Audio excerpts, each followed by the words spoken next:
So, good evening, everyone. Welcome to the Rules Committee meeting for October 7th. It is 7 minutes after 6 p.m., and I'm going to call our meeting to order. Do we take the roll to determine the quorum? Okay, we have a quorum. First is citizen comment, and we have 8 people signed up for citizen comment, so we will like to hear from everybody for about 3 minutes per speaker. Mike Vasilko, followed by Tricia Connolly, and followed by Claire Kelly.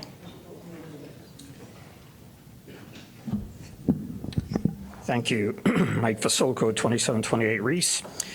You know, I'm still uncomfortable with a new subcommittee, the Ethics Subcommittee of the Rules Committee, rewriting the code and rules for the Board of Ethics. The Board of Ethics is independent and should remain independent, and should choose whether or not to accept any recommendations you may have. The Board of Ethics exists to evaluate the behavior of elected officials and staff, not the other way around. So I'd really like it if someone could explain what authority you have over the Board of Ethics. Second, I'd ask that you hold the item on the city manager search firms. I've recommended this before on occasion, and I'd like to re-recommend it tonight, that the council take the opportunity of a missing full-time city manager and reconsider Evanston's form of government. We should consider a full-time mayor form of government rather than a city manager. The last city manager was reckless, unresponsive to the citizens of Evanston, and nearly drove us to the brink of bankruptcy, in my opinion. So I'd hope you would hold on that discussion. Lastly, I'd like to know if the Rules Committee has any authority over the MBE, WBE, and EBE committee. They haven't met in nearly 4 months. Isn't there a rule that says that group should meet once a month at the very least? And now it's been almost 4 months. I'd like to know when that committee, the MBE, WBE committee, is going to meet. Thank you. Thank you. Tricia Connolly.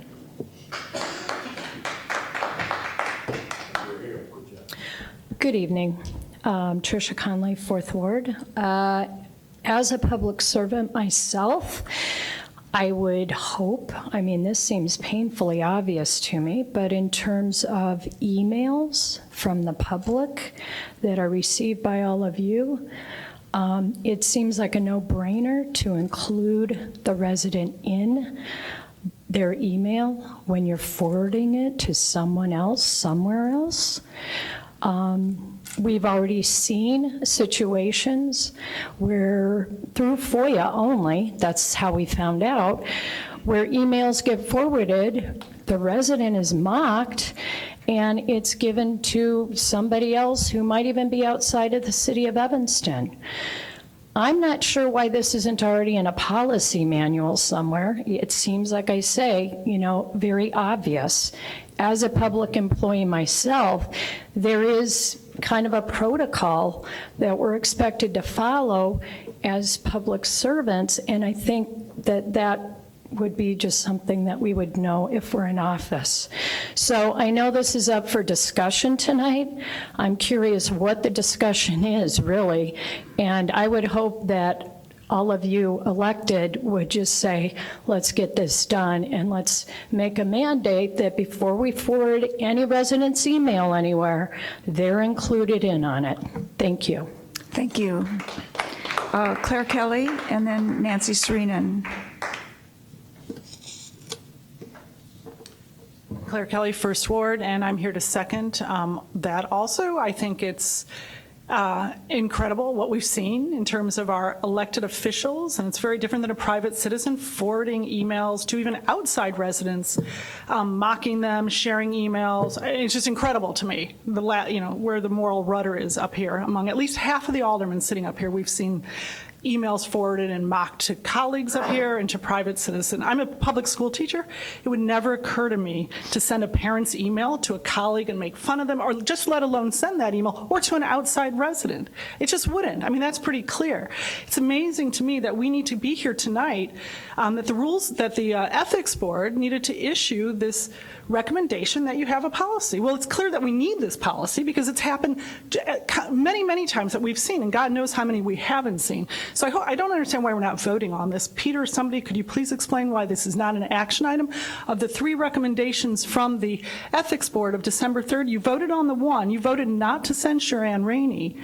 However, you neglected to vote and take action on the other 2. So why are we not voting on this tonight? I mean, this is a policy you need to establish. This is embarrassing that our city council does this. That, like I said, as a school teacher, never would we do this. Forward a parent's email, make fun of them. And I can tell you right now, there's at least 4 of you sitting up here right now where we've seen our emails forwarded to other people, to your colleagues, and to outside people mocking them. This is unacceptable. You need to vote tonight to cut this shit out. I'm sorry, we're sick of it. Thank you. Thank you. Nancy Sreenan. Is Nancy here? Okay, Doreen Price, and then Miss Esther. I'm pretty much saying the same thing, but using different words and the perspective that I think kind of connects everything together. It has to do with, I think we have we're at a place because I see really significant outreach with regard to looking at equity at the council level, at least a start last week, and I think that is to be commended, and not many people are aware of that. To the extent that that's a really tough journey, I can tell you personally it's a tough journey from either side of that issue, because we have to come together in ways that we understand each other. I'm going to talk about Elizabeth Warren is coming up with at the federal level, a justice program, but we already have something internally. So this is what I'm reading and what I'm going to also be sending to her campaign. Ethics recusals and judges' standard of conduct do apply to citizens' adjudication procedures, and Warren's proposal is missing equity. The elephant in the room, institutionalized racism, exclusion, embedded in the law and its enforcement. So even my hero right now is still on the learning curve. Working with Chief Demetrius Cook and CEO Dr. Patricia Effion, Evanston has recently recognized and improved adjudication and policy enforcement processes for juveniles, knowing institutionalized injustice harms for a lifetime. Equity, which community leadership is learning to embrace, which I commend you, now elevates justice to serve the most vulnerable children. Why not include low-income adults, victims of abuse? I can tell you personally, PTSD, anxiety is awful, and it comes from repeated abuse.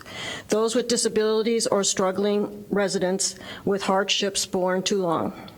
Let's update Evanston's most problematic ordinances, procedures, and laws that have institutionalized racism and exclusion, which people are bringing up here, the citizen residents, and just ask it's silent or silenced victims.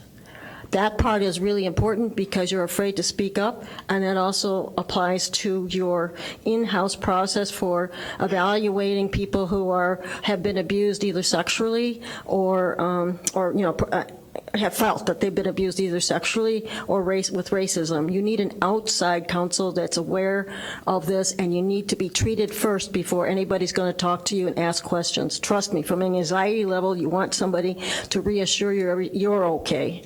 I propose an Equity and Justice Board to review complaints to move our whole community forward with difficult discussions, learning, and healing together. Just like our new city manager, we can't start soon enough. Thank you. Ms. Esther, and then Ray Friedman and Lori Keenan.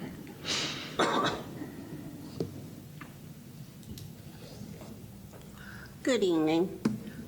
Speaking to everything that's under consideration for tonight. One, the ordinance that is being submitted for change and everything. I went through it, read it twice, and one of the things that it talks about, well, the citizens can speak before the hearing. And then, well, at the time we have the hearing, I'm sorry, thank you. After hearing, no citizens comment. But then I thought about, what if you have it one Tuesday, then you don't have the hearing until the next month on a Tuesday, and then someone say, I couldn't make it because I had to work. I have some valuable information that you need to hear. You don't allow that person to speak, then you don't hear that information to consider. I think that needs to be changed and looked at, and have that just to say, if you spoke at the pre-hearing, you won't be able to speak at the hearing. But if you wasn't at the pre-hearing and have something to share, you are able to share it. But not allowing that person to share it is denying that person their rights. So the nonpartisan, and not sure what are we trying to do. Are we trying to go from a nonpartisan form of election, which have been the process since I've been here in town for 33 years, to a partisan? And I looked at that to see what that would do. That would eliminate a segment of people being able, and that would like to run, for the opportunity to run, because they're not a part of the party and don't have the money. Right now, anybody that wants to run and want to get out and hit the street and do the work can do that. Change it. You're saying, well, and we know who that part of the community will be hit the most, the minority and the poor. So right now, you're finna set up a thing by discriminating against Black, Hispanics, and the whites that do not have the funds to do this. So I think you need to look at that. We have been working for a long time, so what if it need to be fixed, then fix it so that we continue to be a nonpartisan, not go the other way. And I'm not sure, are we looking for a city manager, or is the person giving out a format of what she's going to be doing and how it's going to work? Is that what it's supposed to be? Because wasn't clear as to what she was doing. First, you need to talk to the people in the community, because the only thing that they are reading and they're looking at, we're looking for a city manager. Well, is it Mr. Robert Hernandez, or is this a sample of what they would be getting? It's not clear. And there is so much information that has been coming through that is not clear, that need to be clear to the community. Thank you. Thank you. Ray Friedman?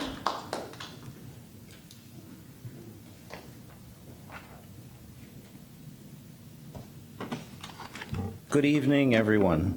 Ray Friedman from the 2nd Ward. First, I'd like to wish everyone Lashana Tova, to those who are welcoming the Jewish New Year. I also wanted to thank Mayor Haggerty for the same wishes last Monday at council meeting. As much as I appreciate the good wishes, I'm extremely disappointed that it was at a city council meeting and on Rosh Hashanah. I don't understand the emergency that needed to be handled at the last minute, last Monday, and with no resident input. I don't think we should be giving out any taxpayer money without taxpayer input. Also, I couldn't help but notice we had no council meetings in August, even after city manager announced his resignation, but have a meeting. We've had a meeting every Monday since the end of August. Lastly, for now, I briefly looked over the budget. I can't comment on it now, but I did want to comment on the notes from the 3 roundtable discussions for 2019-2020 budget. You're showing 40 participants. That must be both residents and Evanston employees, because my count was maybe around 20 residents that showed up for those 3 meetings. That was an extremely low turnout, and wondering why you think that is. The notes, however, were very well written. I think the notes captured the concerns, the attributes, and the suggestions that many of us have. The main question is, when will we have the discussion with full city council to discuss which of these ideas we will act on and when? Thank you. Thank you. And Lori Keenan?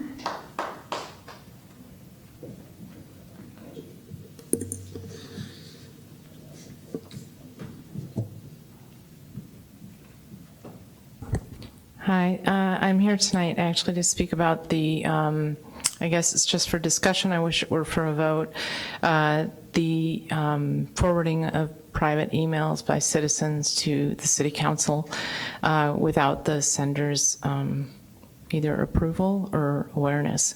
It came up in a ethics committee meeting where the ethics committee said that it shouldn't be done by city council. I would think that that goes without saying for anyone in business.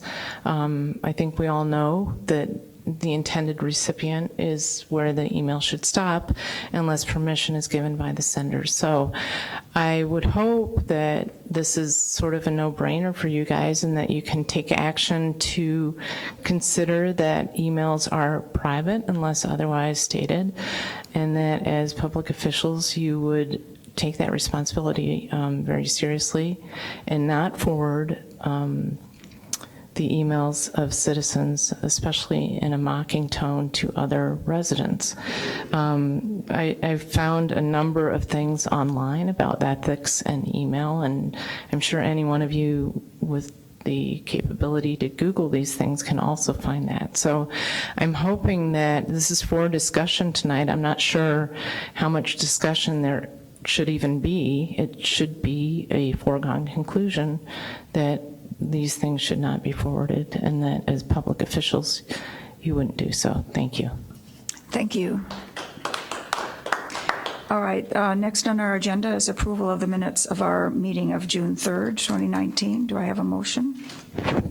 Move approval. And a second? Okay. All in favor, please say aye. Aye. Opposed, no. Okay, thank you. So we have 3 items for consideration this evening. The first is Ordinance 20-0-19, amending Title I, Chapter 10, City of Evanston Code of Ethics and Board of Ethics. Would Alderman Wilson, would you like to get us started? Sure. Thank you. So obviously a number of months was spent on this in a variety of fora. The Board of Ethics had also provided us with some extensive feedback on the drafts as we were working through those as well. We had a number of public comment, a good bit of public comment through the process. And what you have before you is a what I'll call the current working draft. So when we were working through the process, of course, we wanted to get it to the council, get it to the Rules Committee. There were several points that I thought were important to either highlight. So it's a long document. It's whatever, 17, 18 pages long. It's not the most thrilling, exciting reading. So these were just a few points that I know that had kind of some of the conversations that come up around. I wanted to make sure that it was raised with the groups, attention was drawn to it. If the group's okay with it, I can kind of run through this list. It's in the memo. Some of them are easier or simpler than others, but is that kind of people okay with that? Just kind of take them one by one? But do you are you making a motion, though, to approve the? I'd like to talk about the discussion points first, Okay. and then do a motion to approve what we have. Do we need, I think just for the, to Okay, so follow, also move and then okay, second, so so we can discuss. I'll move adoption of the, or I'll move recommendation of the council. Second. Okay. Okay. So one of the things that we did talk a bit about was the financial disclosure form. Some people I think maybe most, if not all, put their home address on the financial disclosures. I think the way the ordinance was drafted before, it allowed you to exclude that. I don't personally have a strong opinion about that. And I just wanted to kind of get some feedback because, again, the ordinance said one thing, it was potentially going to be changed. How do people feel about, and this doesn't just apply to the council, but this applies to people on boards and commissions. So it might be a little bit more relevant to them. Okay. Any comments from anyone? I think I shared. Alderman Braithwaite? Yeah, I think I shared I don't have an issue with it, and I think it's important that we leave it on there, particularly because we have so many residents who serve on our boards and commissions, and one of our major rules states that you have to be an Evanston resident. So by removing that, I think it makes it more difficult for our staff to keep track. Okay. And so what we're talking about right now is only on that financial disclosure form, so it's that annual form. But to your point, we talked about this, and you mentioned this before. You did mention this before, but it is also a way to track. So somebody could be an Evanston resident when they sign up, but they could, move 3 years later and no longer live here. So that's one way to kind of capture that change. Okay. Alderman Fleming, did you have a comment? I guess I had a question. So would the idea to remove that be so that if someone went in and FOIA'd everyone's financial disclosure, they also don't have their address? I think over the past few years, it's been expressed to me, not so much by this group, but by people who are on boards and commissions, that they felt that subject to harassment in their homes or at their homes. Welcome to our world. Yeah, so, we signed up for it a little bit more than maybe other people. But I think that was kind of the context that has come up in the past. Yeah, I'm not inclined to change. I think, the way, I think it's drafted now to require it, correct? No, I think it's drafted to exclude. Drafted to exclude it. Okay, so are we going to, any thoughts, straw poll, put the address, not put the address? It doesn't, unless the mayor says that people are not applying to be on boards and commissions because at this point, then I think just leave it. I've never heard that. Yeah. So people would put their address. Okay. So can you keep a list of motions to amend? All right. Okay. So then we need to amend the draft that we have before us. Okay. So I'll move that we amend the 1-10-3A to provide that the home address would not be excluded from the financial disclosure. Is there a second? Second. Alderman Fisk. Yeah, we still have the home address on the application. Isn't that true, Mr. Mayor? Yes. Yes, we do. Okay. All right. So all in favor of the motion, which is to continue to require the home address on the financial disclosure statement, please say aye. Aye. Opposed, no. So that we're amending to. So we'll amend it to require it. I think the old draft allowed it to be excluded, so we're changing it to require it. Okay. If I may. Yeah. The county's requirement, so we have to report, the city of Evanston has to report to Cook County all of the folks who are required to, Jennifer Sure. Lynn, HR Division Manager. The county's requirement is that we, the city, we have to report all of your addresses for council members, elected officials, senior staff, and board commissioners and committee members. We have to report that to Cook County as well. So all of their addresses are required. Okay. So we have to do that as well. So that would be consistent with what we have to do for the county. Got it. Okay. Thank you for that. Excellent. Okay. Very good. Okay. Okay. So 110-4B and 10-5C. And let me get to that page here. I'm going to get to it. I got to get to a 10-4B. So it's page 6, 10-4B, and then it appears later in subsection 5. But the question in the conversation was, with regard to this recusal issue, the language reads now, it says a reasonable person in their position would believe. And the conversation is that too vague? So do we, and I think, Council, we had potential alternate language, which I've now forgotten. Alex Ruggie, Assistant City Attorney. So we were just going to remove the reasonable person, so then it's a clearer that if there is a conflict, there will be recusal. So it would just say which a person in their position would believe. That's correct. Okay. So I think just, the use of the word reasonable is too vague, and I think just we're trying to set forth clear expectations. So giving somebody room to kind of wiggle out of something, oh, that's not reasonable. It's really just an affirmative statement. A person in their position would believe that there's an appearance of a conflict, and just to kind of remove that ambiguity. So my suggestion would be to remove the word reasonable from those two locations. Alderman Rainey? Which would mean a pecuniary interest was involved. Is that true? How are we defining that? That I need to know. So This is a funny one. So and yeah, exactly. So I mean, it's Not. it's a long thing. There's a list of things you can't do. So if you're in those categories and it's and there's an appearance of the conflict, you want to disclose that. There might not be an actual conflict. Right. So there might not be. You might have a situation where you should tell. You say, here's this thing, but it's not really a thing, just to avoid a problem. Okay. No, I heard but the explanation that you gave. I was at the committee meeting, right? But for example, the other night there was a ethics meeting, and a couple of people kept abstaining, and there was no evidence of any appearance of a conflict, but people were abstaining, and I couldn't quite understand why. Right, and that you have to identify why you're abstaining.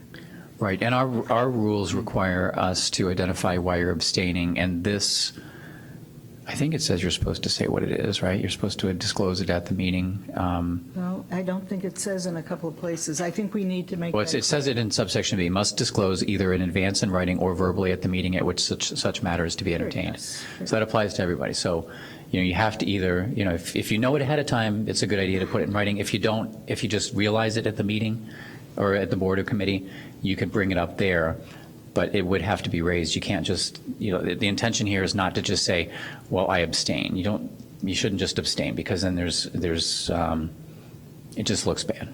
And that's what we're trying to do. We're trying to not have things look bad. Alderman Fisk? Thank you. And Alderman Rainey, this is one of the things we're trying to deal with under training, so that each year when the board has to do its annual training, that this is one of the things they need to cover. I heard one explanation. I'm going to abstain because I already know the outcome of the vote. Yeah, that was a stated reason for abstaining. Okay, so I would move that we remove the word reasonable from 1-10-4B and 1-10-5C. Is there a second? Oh, Alderman Fisk? I'm sorry to ask this question too, but Alex, could you tell us legally what the word reasonable, the import of that word? That's a great question. So a reasonable standard would just be someone sitting in the same situation as you would believe that there would be a conflict. So for an alderman, it would be if another alderman sitting in the same situation would believe that there is a conflict, then it would be reasonable. But we're just trying to remove the ambiguity by taking that word out, and I think it clarifies the ordinance a little bit better. Okay. All right, so we had a motion, and I believe we had a second, to remove the reasonable person language from the draft. Yeah. All in favor, please say aye. Aye. Opposed, no. All right, we've done that. All right, thank you. And back to my memo. Okay, so 10-4E4. And that is on page, let me get there. It's 28 of the packet and 7 of the ordinance. Thanks. Okay, so this is when somebody might have an interest in something that's being approved by the council. Okay? Now, one thing in here, I think it's in here now. So the draft just prior to this didn't have the ex parte language. Is that correct? Did we add this back in?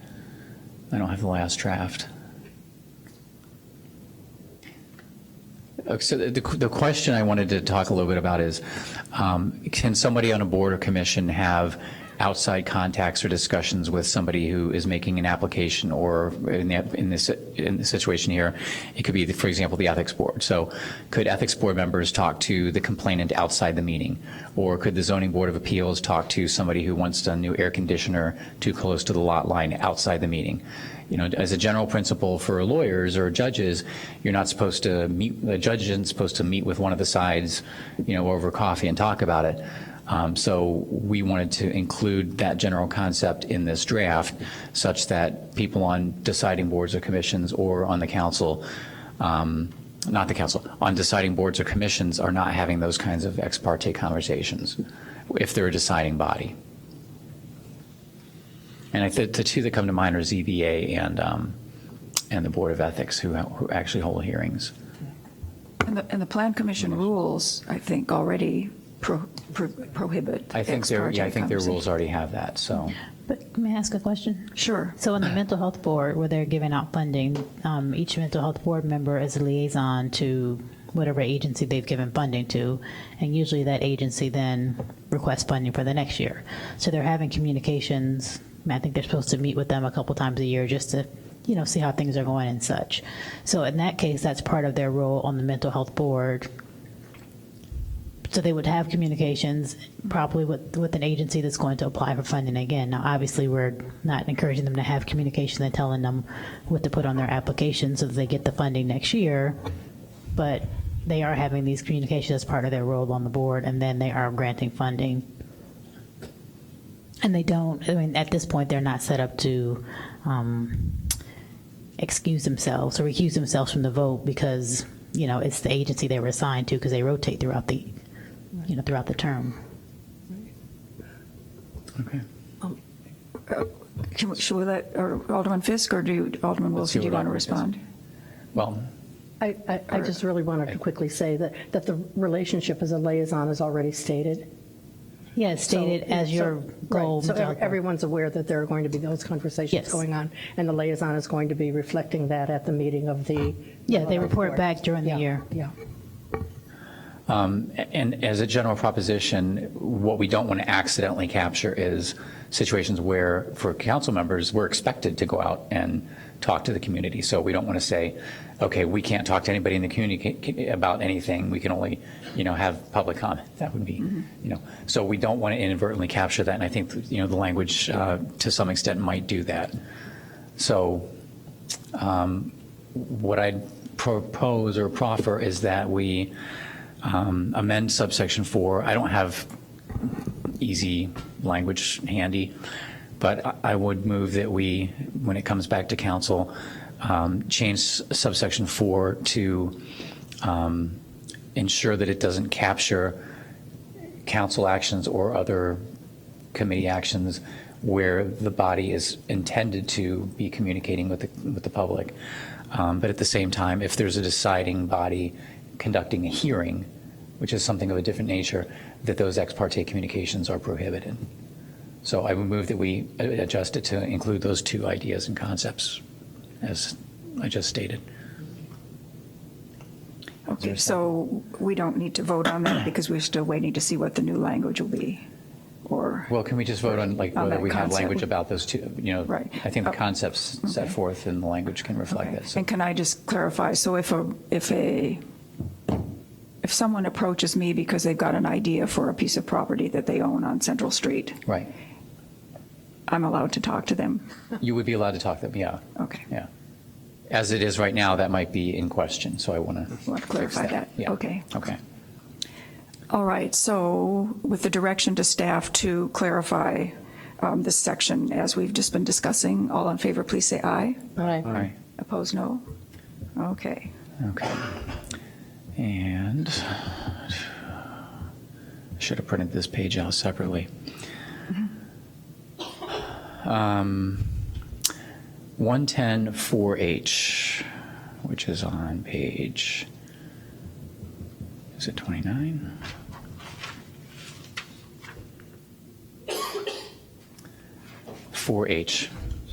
So that's on page 29 of the packet, subsection H at the top. No covered person, so that's, us, boards, committee, et cetera, shall appear on behalf of or against any private person before any city board or commission.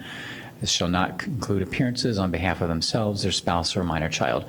So the reason that came up as a concern or an issue is because, for example, if an alderman wanted to address The Plan Commission. or planning and development and just say like, okay, I worked with this group, here's what they've come up with, that would be precluded.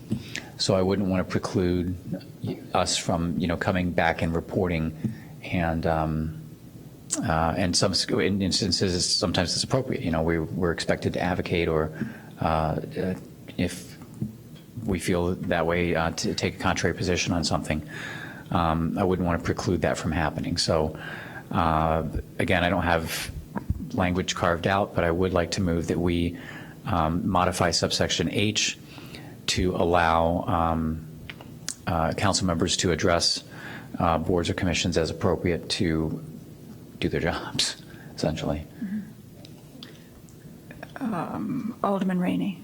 Well, it's clear with the Zoning Board of Appeals and the Plan Commission, where we are the final authority, Yeah. that an alderman does not speak. Well, right.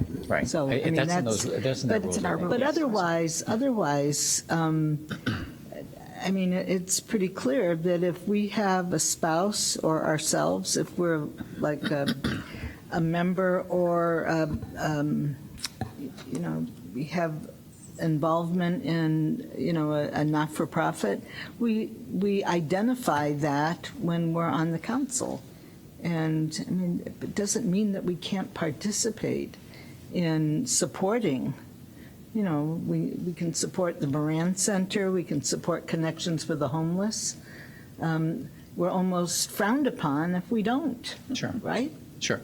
And, I think the general idea here is to, not let you go and talk about your own zoning application to zoning board. Absolutely. So, and But we all, that we rule is understand that. very, very strictly covered in the Zoning Board of Appeals and the Plan Commission.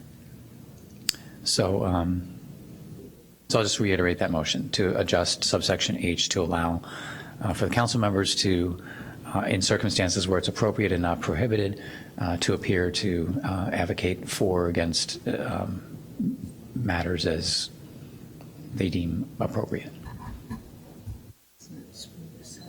Pardon me? Sure, elected officials. Okay, Alderman Fleming. Yeah, just to be clear, so this talks about a private person, right? So you mentioned, I forgot what word you just used, but I guess my thinking of that, if I'm coming before you all to say, hey, Dairy Queen wants to open up in my ward and I think it's great, versus Mary Smith wants to do something and I think it's not a good idea. I mean, those are two very different things. And so I guess the way it's written for me now, for or against a private person, is very different than, I guess private person seems a little different than like entity, even though a private person might own such business or. I think private person, it covers a business or a nonprofit, or it's something that's not the public government. Actually, maybe we can adjust. That's a good point, Alderman Fleming. So it says the word person, but clearly the intention in that provision is to include, private parties as opposed to government enterprises. So, the city of Evanston, state of Illinois, something like that. Yeah, I guess, the word private person, I mean, we're not going to come here and say, I don't like Mary Smith. But we might come here and say, Mary Smith's house doesn't really fit to the zoning of this block or something. So Right, those are two and different things. so I think unless we fix that, you wouldn't be able to do that. Right. Okay. Alderman Fisk. The city clerk asked a question about elected officials under H. Were you? Alderman Wilson just amended the wording from council members to elected officials. Okay, we're talking about H, right? Yeah. That's what we're talking about. Okay, so it's no covered person. That means everybody who's covered by the Code of Ethics. Right.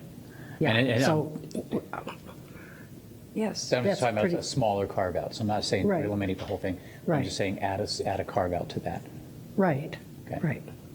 Okay. Okay. I just didn't Want to want there to be, restate what you're I didn't want there to be a misunderstanding. Okay, so to carve out for elected officials in the course of doing their jobs to be able to advocate where it's not otherwise prohibited in the code. So that's my motion. Is there a second? Okay. Any further conversation? All in favor of this amendment, this motion, please say aye. Aye. Opposed, no? All right, thank you. Okay. 10-15-1 is about hearsay. And that is page, all the way at the end. 15-1, yeah, page 36 at the top. The board is not a group of lawyers, so we have provisions in here that rules of evidence do not govern, so they're not going to be expected to manage it in that sense. But we talk about the idea of hearsay, and what is hearsay? I'm going to give an oversimplified, my law school professor would be mad at me, definition of that. But generally speaking, it's when one person is telling what they overheard somebody else say. So-and-so told me this, and that's something that happened outside the hearing room, and they're relaying that information. The way it's drafted now, it says it's admitted only if it's a type of commonly relied upon information that a reasonably prudent person would, have in the conduct of their affairs. The example that came to mind in the committee meeting was, I go to the store, so-and-so tells me the thing costs $40, and I go to the hearing and they said, they told me it was $40. So that would be something that's just like an ordinary piece of information. If the person said, I overheard so-and-so say, I ran the red light, that's not something in the ordinary range. So that is potentially a risk of not being permitted pursuant to this language. The point of this is to get the person who actually said I ran the red light there to speak for their own behalf. Or, I'm oversimplifying a lot, but the general idea here is if somebody has something to say, get the witnesses present so that they actually can come and testify themselves, as opposed to having somebody else give a bunch of oh, I heard him say this, or they told me that this happened. So that's why it's drafted the way it is, and I just kind of wanted to talk through that so people understood that and everybody was comfortable with that. Okay. Any questions or comments? Okay. Okay. Getting near the end.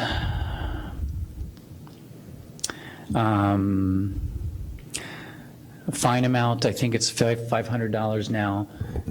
Peter was feeling overly generous, had suggested a maximum of $1,000. I'm okay with $500. Is there any feeling one way or the other on the maximum fine amount?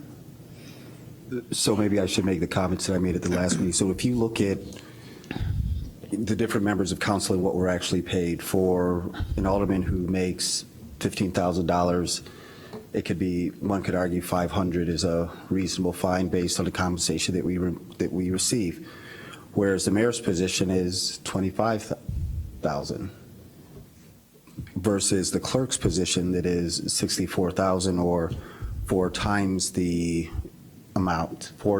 Basically, there are 4 alderman salaries in one position. So my recommendation would be that as a body, you would have the ability to go up to $1,000 depending on whatever the crime would be for all elected officials. And the deciding body in this is the council, so it's the council making the decision. Right. Or, Mayor Haggerty. or if you wanted, because you're worried about differing salaries of different people up here and stuff, you could just do it as a percentage up to X percent. You know, I thought about that also. Of their, compensation, and then based on whoever it is that, Yeah, the I thought council about feel that like also. violated some rule, you'd have, it's not mandatory, hey, it has to be $500 or it has to be Right. $1,000, like the council can use their judgment. But Anybody you've got want- some financial penalty. Yeah. So, well, that's not what we have in here, though. So 0.5% is roughly $750. Yeah, that's so right. 0.5%. Yep. What's that? 750. Do the math. So Well, okay, so 500 actually, that's a good point. So you're making 60,000-ish. 64. So, for the position, let's not use personnel. I would recommend that. okay, sorry. So, that wouldn't really be fair because your maximum fine would be $3,000. So, okay, I don't like that. How about 750, compromise in the middle? Just pick something different. So between 500 and 1,000. I think that's fine. Maximum of 750? Okay, so I move we amend it to 750. And so I would also like to suggest a time period of when that's paid. It's not clear in the actual code when that should be paid. Okay, and we'll add a date by which it's due. So modify that to be $750 and include a time period Within 30 days. Within 30 days Yeah. of the assessed fine. Okay.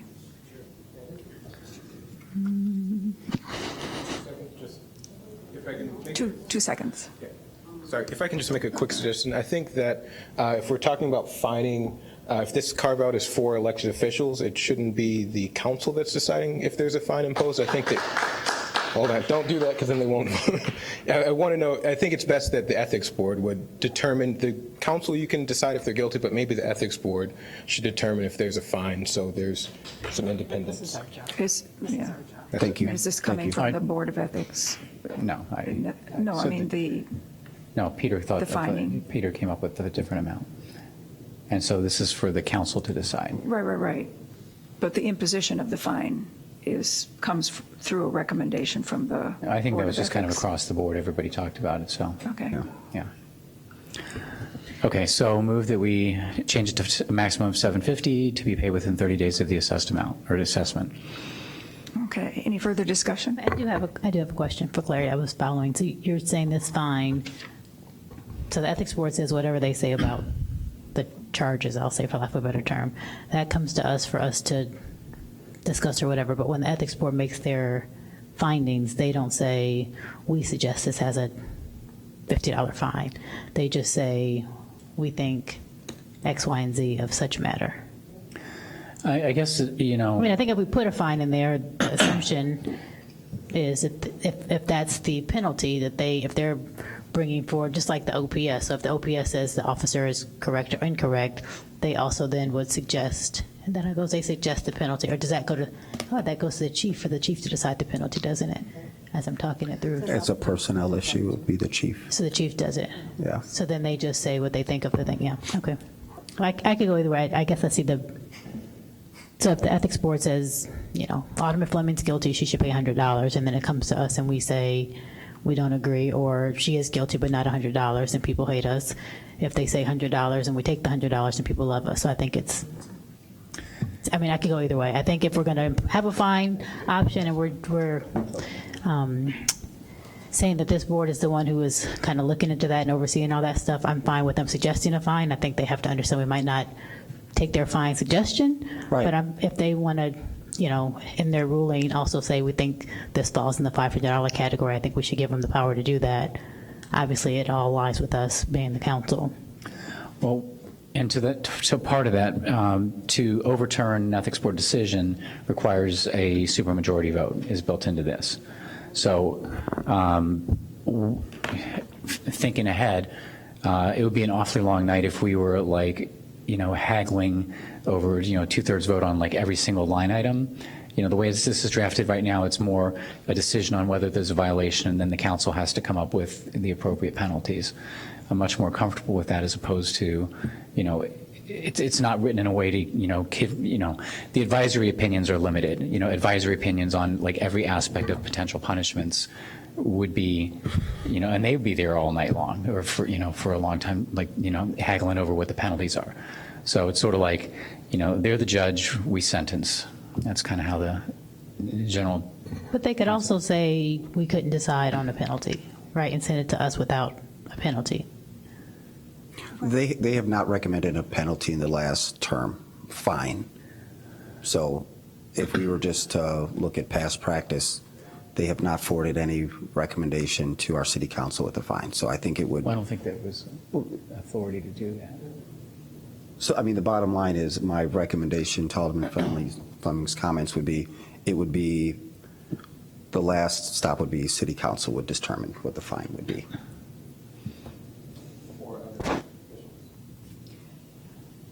Do you want to summarize where we are? So I think I'm suggesting we change the amount to $750 and have it paid within 30 days. I think what I hear Alderman Fleming suggesting is that we also give the board authority to make recommendations on the punishments, but I'm just not, I don't want to do that. That's Okay, short can we answer, just yeah. vote in that? I mean, if you wanted to make a motion or something, we could entertain it, but I didn't, okay.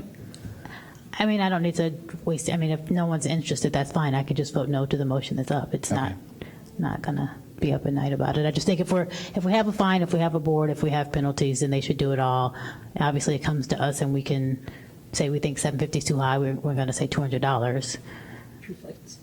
It just, I think if we have a board that's doing this and we have parameters as to what the guidelines are in terms of whatever penalty, we should let them exercise it all. Because the assumption is if I'm found guilty by the ethics board, then when it comes here, I'm not going to get a penalty because that's going to be the public assumption.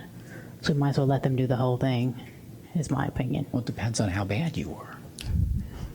At this point, if I get fined It depends how $750, bad it I takes was, me, a month and a half to pay for it. So the paycheck that I'm in. My point on that is that I think part of this is to streamline the board's process, their process, and to put a significant additional responsibility to go through each aspect of these penalties, and to have the respondents and defendants and witnesses, all of that, testify. I think that would really weigh down the process, and it's kind of contrary to the goal that one of the goals that we're trying to accomplish. Mayor Haggerty, did you have a comment? Oh, I was just, I agree with Alderman Wilson. We are a self-governed, nation, a self-governed city, and the reality is that any of these boards are appointed boards and then appointed by the people up here or voted on by the people up here.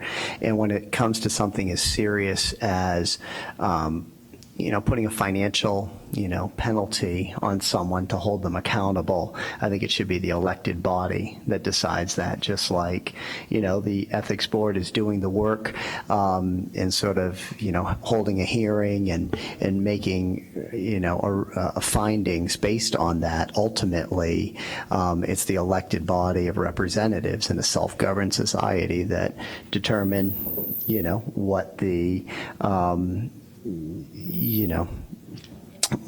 whether that person really has violated their rules and should be held accountable. We don't like it as people in general, but that's the way it works, and that's what's going on in Washington, D.C. as well. It's not a separate group of unelected people that are, doing impeachment inquiry. It's the elected officials themselves. Just a point of information, so I just received a text message from a resident that they cannot hear our sound, city manager, so I don't know if we need to reset our system. Then I rest my comments. Okay. All right, so I made the one motion. Yeah. I don't know if there was a second. I'll second it. Yeah. Yeah, I think it was. So all in favor of the motion As amended? as amended to the amount of $750, please say aye. Aye. Opposed, no. And one no. Okay, and then the last discussion point I wanted to make sure that we touched on, it's not so much applicable in the ordinance because I think we've addressed it, but usage of pronouns in our ordinances, I just want to make sure that we are attentive as we look at other ordinances going forward, that we are attending to the correct, pronoun usage. And again, this, I think, captured everything, but I just want to draw attention to that so we can have that in our minds as we look at other ordinances going forward. So with that, unless anybody wants to change anything else, I would move that we recommend this to the council. So moved. Oh, sorry. Does anybody have any other aspects of the proposed rewrite of our ethics code and to bring to our attention? Because I guess I do have a couple of items. Okay, sure.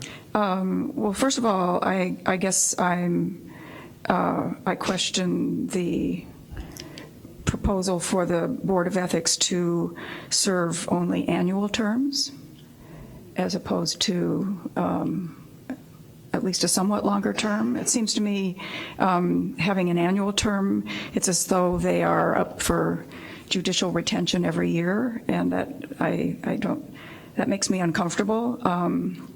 I also think that serving on the Board of Ethics, you do develop a certain expertise, and it'd be important for the Board of Ethics members to be able to use that expertise for longer than maybe just 1 year. So You would suggest maybe 2? Well, at least 2, yes. Alderman Fisk. There's nothing preventing them from being renominated. True. I mean, this, and I think that's right. That's the purpose is just to review annually whether they are attending meetings, whether they want to continue, because I think that creates the. Yes, God bless you. Creates what you're trying to achieve on the board. But if we have a problem with a lack of quorums or other issues, it's an opportunity again to. Right, but we don't demand that of all of our other boards and commissions. I think the ethics board is really different. I think the ethics board has a responsibility that's serious. Well, I agree. They have a very serious responsibility, but it seems to me it's like they could rule one way on a particular complaint and then find themselves, or a particular member, and then find that wasn't particularly popular, and so they aren't going to be reappointed the next year. I just feel that it could be used in that way as opposed to, based more generally on their showing up for the meetings and doing their homework. And so I'd just be interested in more discussion from the committee about why you came up with the one-year terms. Alderman Wilson. I'll just cut to the chase and say I'd be good with making it 2 years. Also to the points you made, but also if there's sometimes these things take a period of months, so I guess you don't want to be interrupting things that are in process too much as far as new members are concerned. So I would support a motion if you move to amend that to 2 years.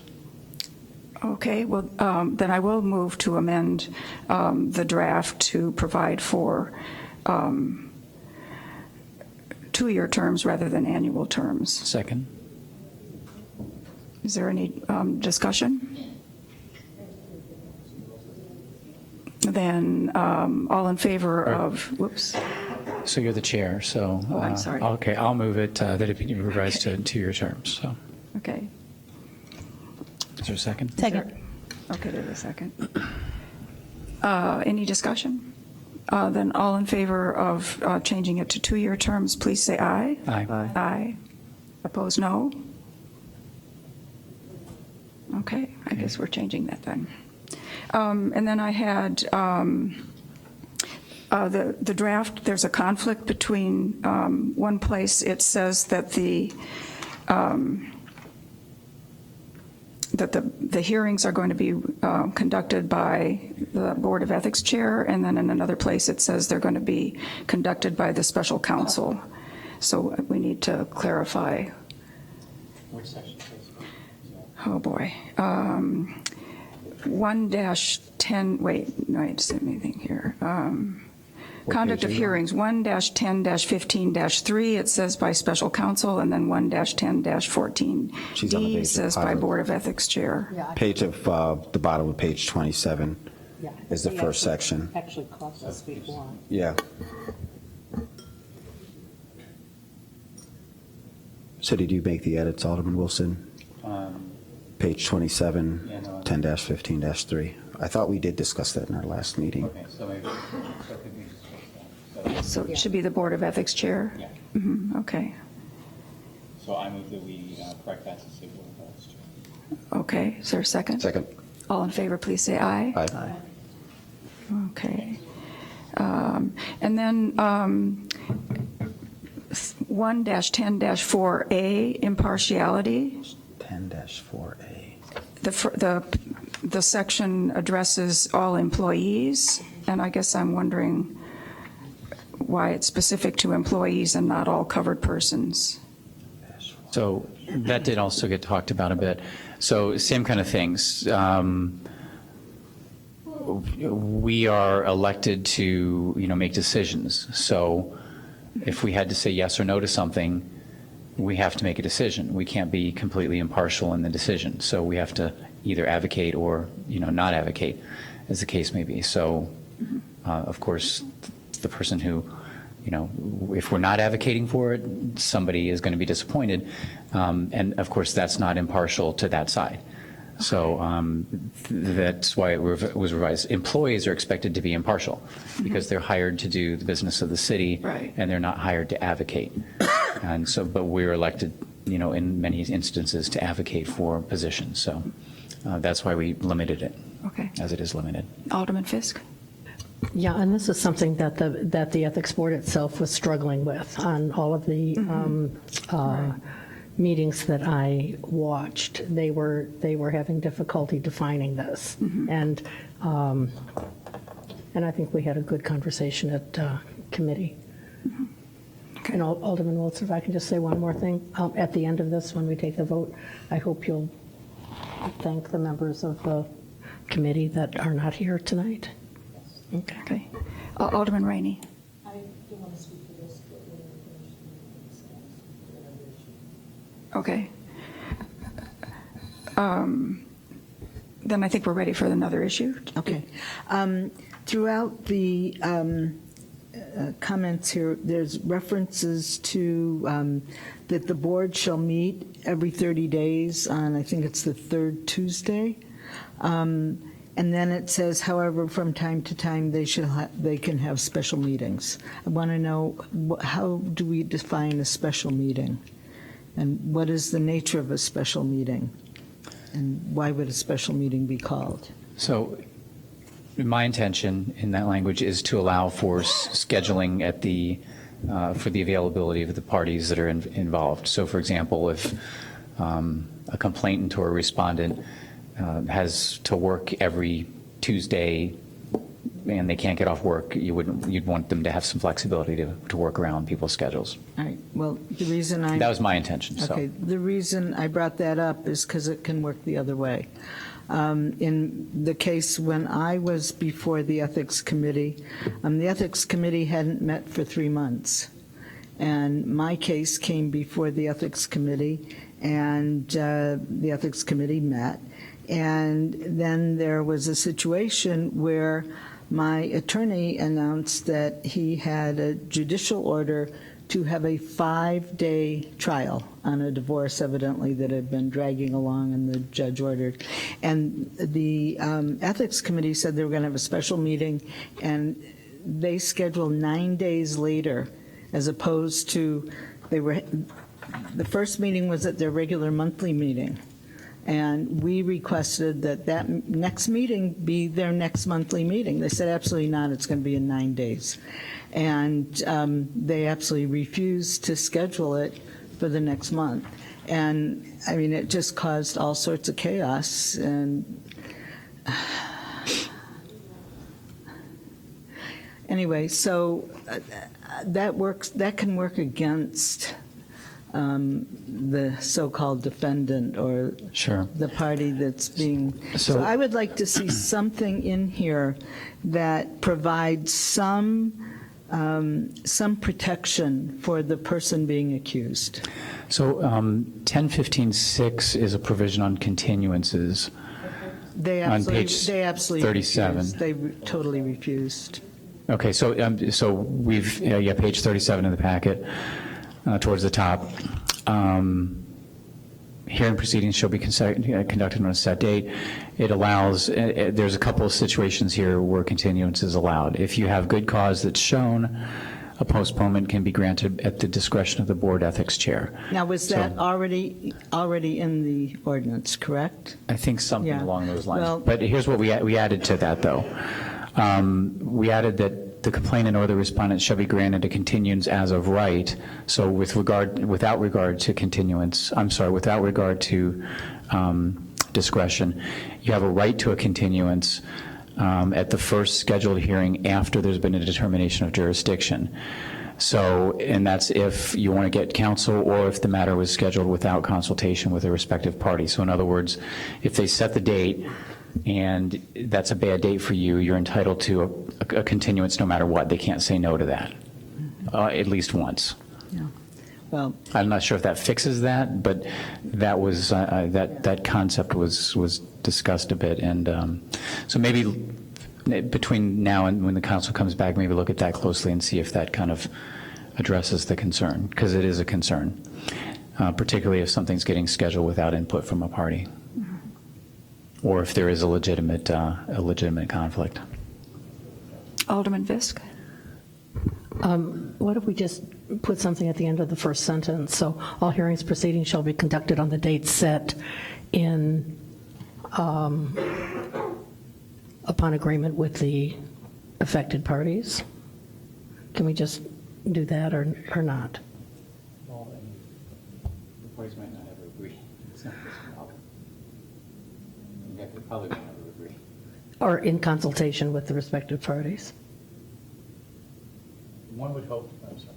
One would hope that that would happen, but again, if that doesn't happen, that's why we wrapped in here that you get one, you get one pass in the event that you can't come to terms on it. Right, but I hear what Alderman Rainey says. No, I and she's do, ma- I do, She's making yeah. a good we had the point. court order. I mean, we Yeah. submitted the court order from the judge. Yeah, no, I get that, It I was get that, ignored. yeah. So we got another lawyer at the last. So we'll think about that on that point. Okay. So I guess I just had one sort of point for, just to be perfectly clear here, because I think another issue that came up a number of times in the last couple of years has been what is prohibited campaign activity or political activity by elected officials. And so I'm looking at 1-10-4-F, prohibited campaign or political, page 28 of the packet. And I guess I'm just wanting, I think I know the answer, but I just want to make it clear that it doesn't restrict a covered person's own political activity as long as it's not happening on city property, at a ward meeting, using city emails, that we are, for example, able to promote a yes or a no vote on a referendum on our own time and those kinds of things. I'm just wanting to put that on the record, I guess. Okay, so generally, yes, although I think there might be separate provisions under state law that address referenda advocacy or not advocacy. So Okay. you'll want to look at that independently of this. Okay, thank you. All right. All right. Any other questions or issues to be discussed with this item? Alderman Wilson, you want to have the last word on it? There is a motion. I think he motioned and it was seconded. So Prior to your after, discussion. well, we had a couple Okay, more all right. amendments, so after the additional amendments, I will, first I wanted, Alderman Fisk, thank you for that. I do want to thank the committee members, Alderman Fisk, Alderman Braithwaite, Alderman Suffredin, myself, Mark Sheldon, who was very helpful in sharing information. Please tell me if I'm forgetting. Former chair of the Rules Committee. I'd like you to say his position. He was former chair. Mark Sheldon was Mark Sheldon was former chair of the Rules Committee, so he Ethics Board, right, sorry. And it's only 7:15. Yes, so greatly appreciate that input. I also appreciate the input of quite a few community members have, on an ongoing basis, been sharing input, as well as the time spent. Certainly the Ethics Board spent a good bit of time providing input and discussing these issues, and I did go back and watch some of that video, or a lot of that video, so grateful for that time spent. So with that, I will move that we recommend this to the City Council for approval as amended.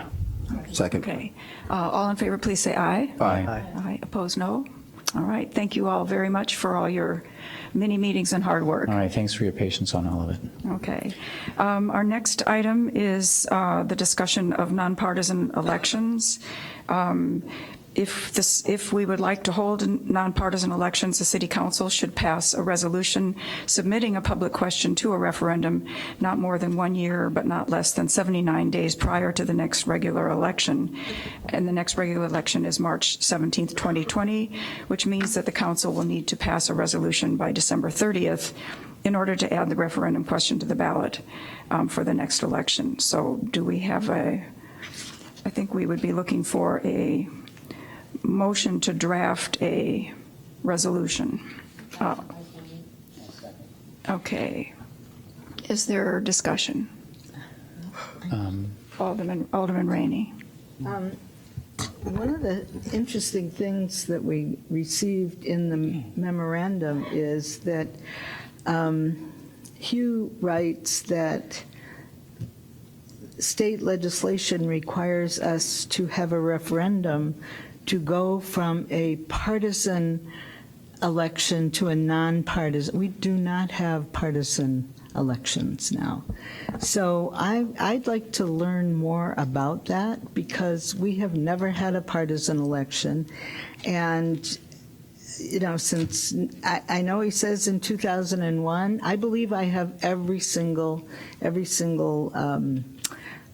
petition I've ever submitted, and I know maybe 2001 was, I didn't run in 2001, but every single one I've ever run in has been a nonpartisan. So I don't know how we can go from a partisan election, and especially if that petition says we are going from a partisan election to a nonpartisan election.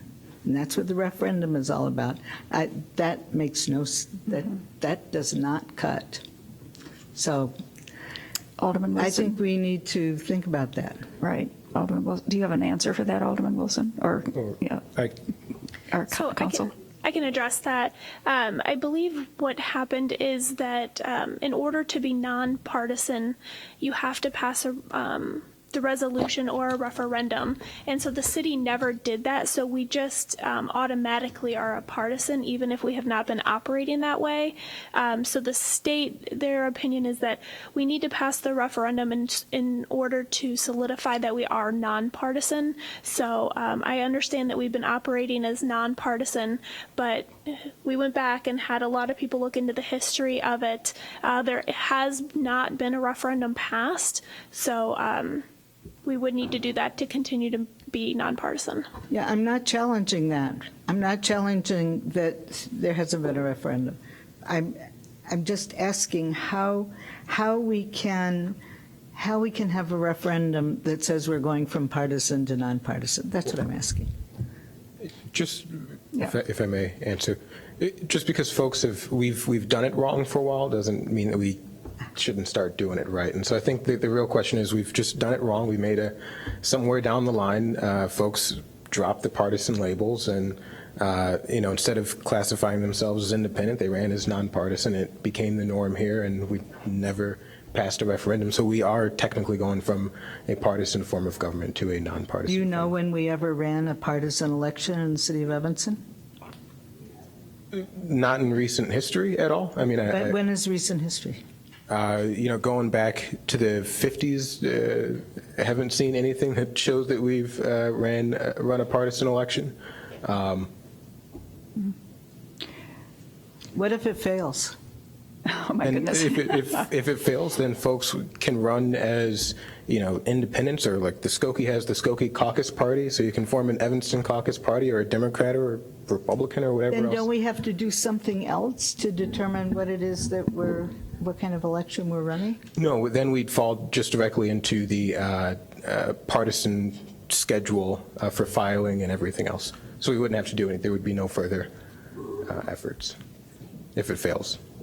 Mayor Haggerty? I'm voting no.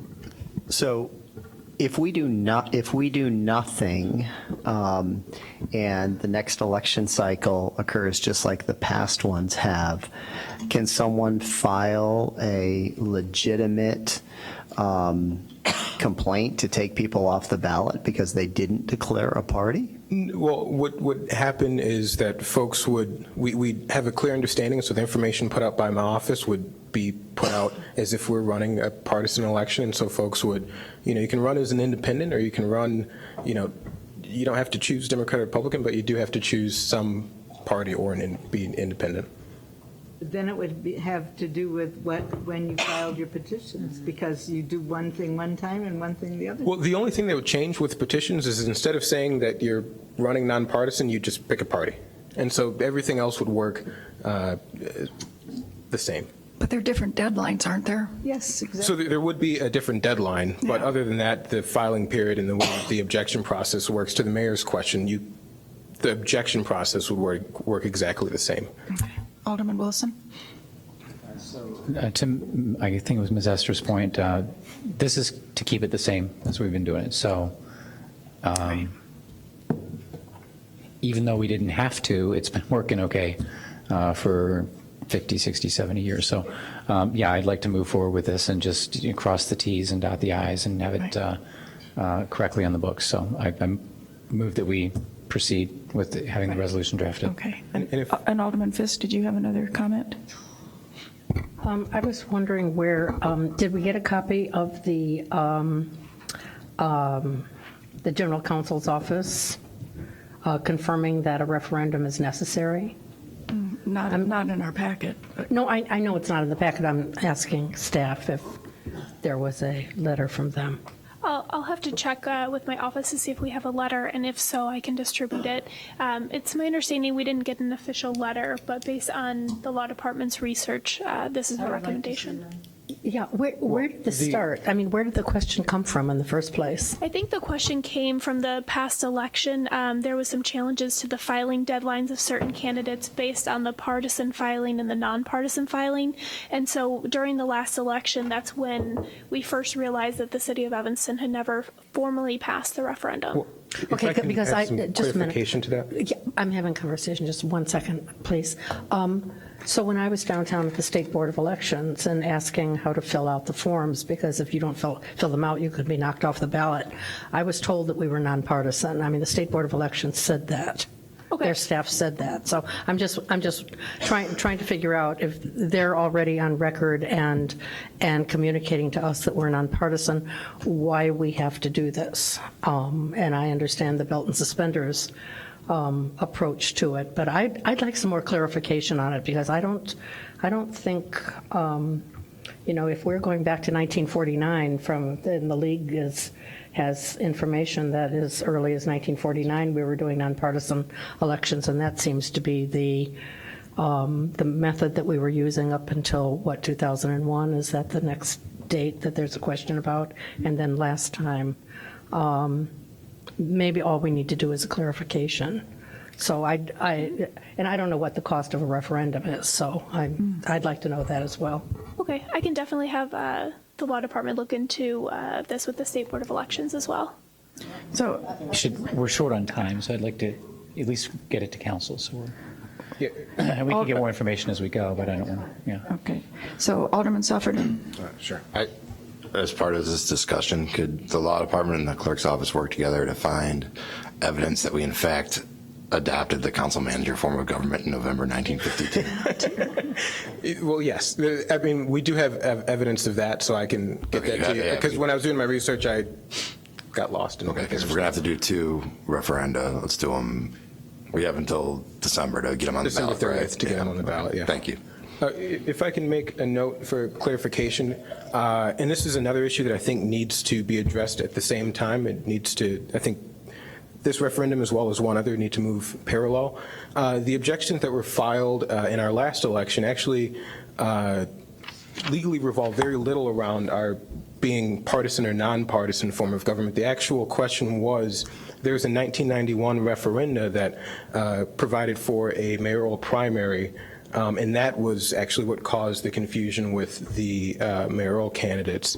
And so what we have now is we have a split system where mayoral candidates file for one filing period and aldermanic candidates file for another filing period. So in 1991, there was a referendum that required, if there's more than one mayoral candidate, that there will be a primary. And so I think we should create a unified system where all of the candidates file at the same time. I think using the mayoral schedule would make sense, and we'd adopt a essentially a runoff system similar to Chicago's system, where everyone files at the same time. If you get 50% plus one in the first election, you move on, you hold the seat. If you get less than 50%, the top two vote getters move on to the April election.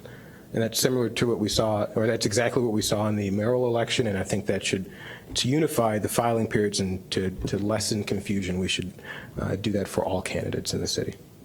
Okay, Alderman Fleming next. So you said the way the mayoral is set up now, if you have more than two people, you have a primary? If you have, yeah. That doesn't really make sense. If there's a race, there's a primary.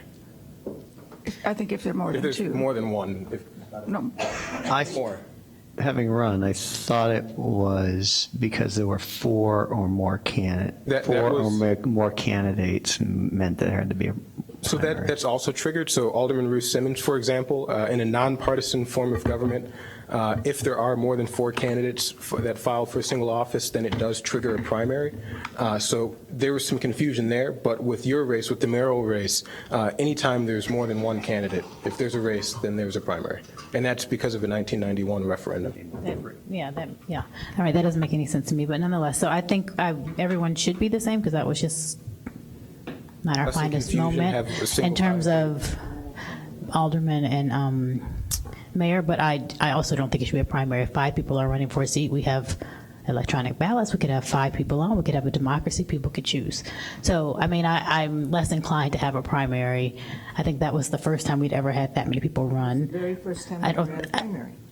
Yeah, so I think we should all be aligned in terms of the dates and the rules and all that. I would not be so inclined to have a primary if we have more than, first of all, it's a lot of money to run an election and all that, and it's time and whatever, but I think if you have 5 people running for a seat, that's great. That shows democracy, and people should campaign hard and win their votes and win the race. If I may. So there are 2 ways to fix the issue.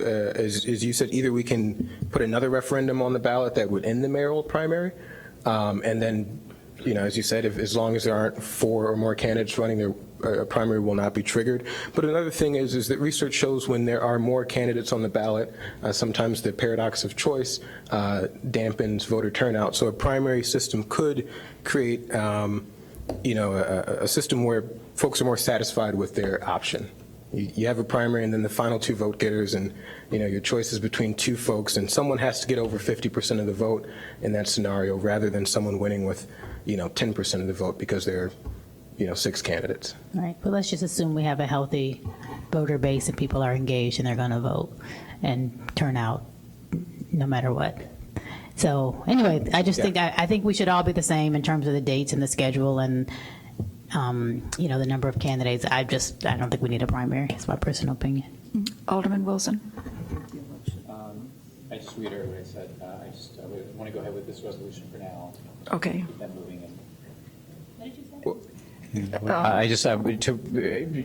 resolution to put the nonpartisan. I want to do this resolution, and this is, I guess, the only thing that's on the agenda per se, but right. Yeah, I want to get this resolution drafted. We can talk about the other things as we well, I think if get to the council meeting. Mayor Haggerty, was that your light? I mean, I think the clerk Reed is raising an important point, and if the timeline for all of this runs along the same, I'd like to see legal counsel work with the clerk's office and incorporate this from what comes to council then if this one comes up, that the other come up as well, so the council can consider that along the same timeline, because I'm just worried if we miss the timeline on that, now all of a sudden we burden voters with a referendum and a separate election after this, or maybe it doesn't even apply. I'm not sure. Yeah, but I agree with Alderman Fleming on the, I don't think we ought to be having a primary in every single, of these, ward races, et cetera. So it's elections are already, money is a deterrent to people to run. So I don't want to create that. Have we ever had elections up here where there's anyone sitting up here that was elected but with less than 50% of the vote? See, I think personally, I think there's something to be said for the elected body if they're up here that they received 50% plus one of the vote, as opposed to, we ran against 5 people in an election and I got 21% of the vote, and am I really the one that the people wanted, or maybe they wanted somebody else, but there was never a runoff.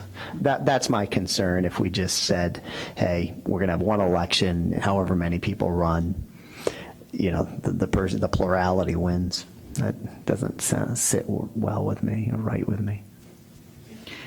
And this is the closest to, we can't as a municipality implement something like ranked choice voting and have just one election.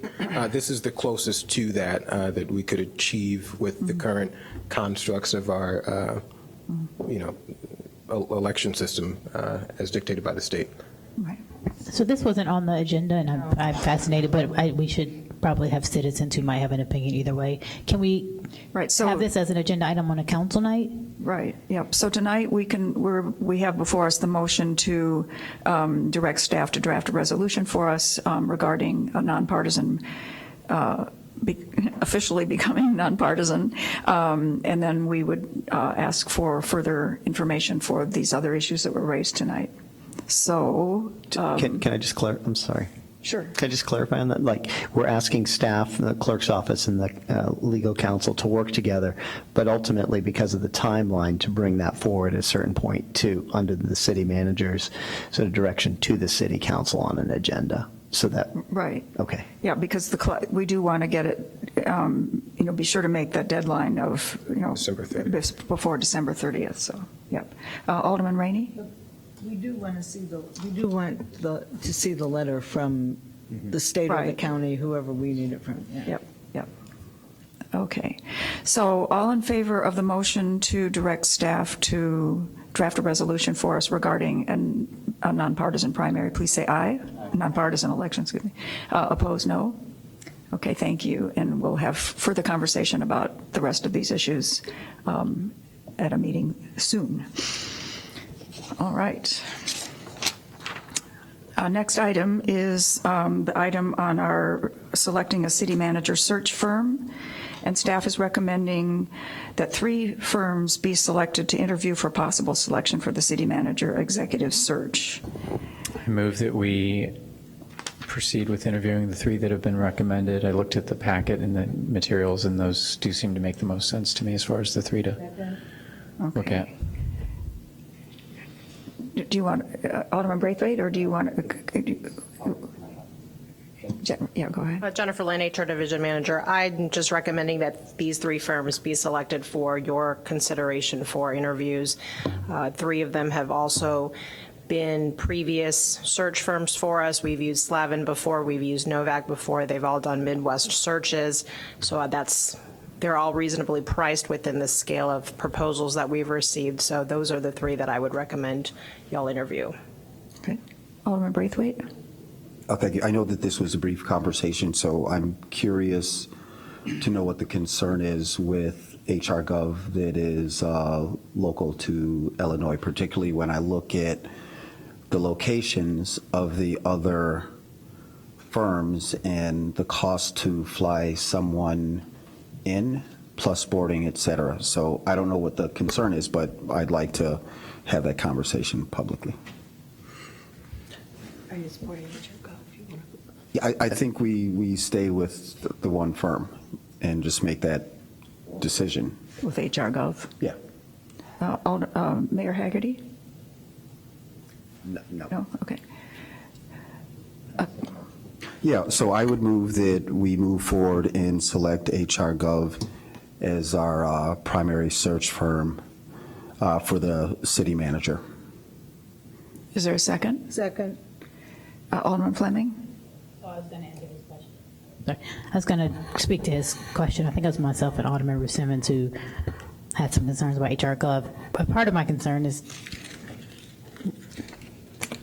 I just didn't love them. I'll just leave it at that. I mean, I don't want to, their business, I don't want to speak negatively necessarily, but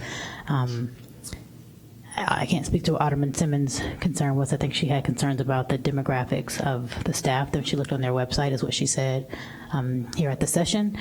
I understand the cost. I mean, I don't want to spend any more money either, but I do think this is a very important position. I think for us to just go with someone because they're close, for me, doesn't cut it. I think that, you know, to have other people come in to tell us what they offer, what their benefits are. I mean, I'm assuming people do these kind of searches all the time. They should be, you know, okay, coming here. But even being able to do the search, a lot of this they'll do us on the phone or, you know, internet or whatever. So they will be coming here if we pick someone who's out of state. But I mean, I think this is a very important job. I think we should not just go with someone because they're close or because we've used them before for such a large position. So that's, I mean, we had this discussion, very brief, but I think to have 3 people come in to be able to hear what they have to say, we know what HR Gov has to offer from the last searches that, you know, we've been involved with. I think it's good to hear what other people have to offer. Alderman Rainey? Well, the one thing I want is a firm that has far reaches, and I believe that, and the one thing I didn't do is I didn't get to make any calls on Slavin today because I was going through the 300 pages from the Ethics Committee. But what I would do if we hold this until the council meeting, I will make some calls on Slavin. But I wasn't impressed with the other firm. But I didn't, and I do remember working with Slavin in the past, but I do know HR has a tremendous, I don't know what you call it, a portfolio of people of very high quality. And so I feel so confident of them. I'm sure others have good ones too, but I didn't get to call on Slavin. But I think I just feel that if we were to hire HR, we would be in the best hands ever, and they would have absolutely nothing but our interest at heart. It's not what color or what sex they are. It's who they can go and get and bring to us. They have as high a respect status in the industry as anybody, and that's what we want. We want those people to be able to bring in the right quality of people to run this city, to help us run this city. So that's what I'm looking at, and I know they can do that. Maybe Slavin can too, but I don't like the other people. I don't think are. Alderman Braithwaite? Thank you, Alderman Rowe. And I think since the question or the concern, and now my comment is, let's look at the last 3 candidates that were hired by our city council, time city manager. Number 1, Chief Cook, black male, chief of police, went through the full community process of a pre-meeting that we met with HR Gov. I think a total of 5 panels. In my opinion, we chose the best city chief of police for our community. Director of Parks and Recs to replace Joe McCray, Lawrence Hemingway. And then the third person who is, I think, a phenomenal employee was Sharon Johnson, who is the compliance officer or our business coordinator for the MWEBE. So if you were to ask me 3, just stellar candidates that came out of that organization, I think they did a great job. So hopefully someone will, and Mark Munzer. Yeah, thank you for that. Yeah. So. Okay. Are we willing to call the question?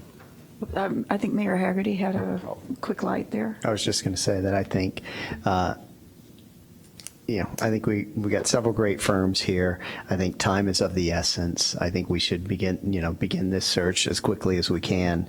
I think we talk about, using firms that are in Evanston or in this area. This firm's produced for us before.